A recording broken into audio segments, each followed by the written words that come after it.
sekarang kita masak ayam wanggil ya. Ayam wanggil kita dah tumis sekarang ni.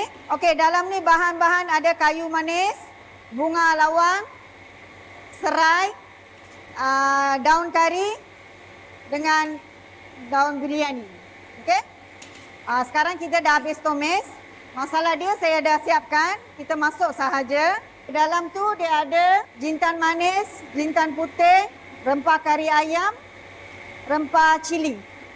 Kita kena tumis betul-betul bagi dia bau dia hilang lah. Bau rempah kan.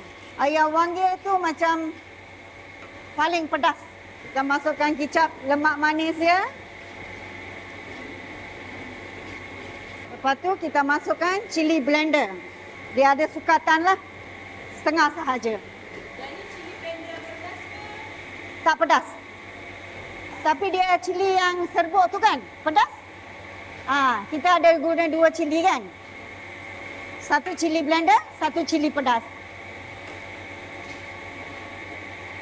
Sini boleh masuk 30 ketul ayam.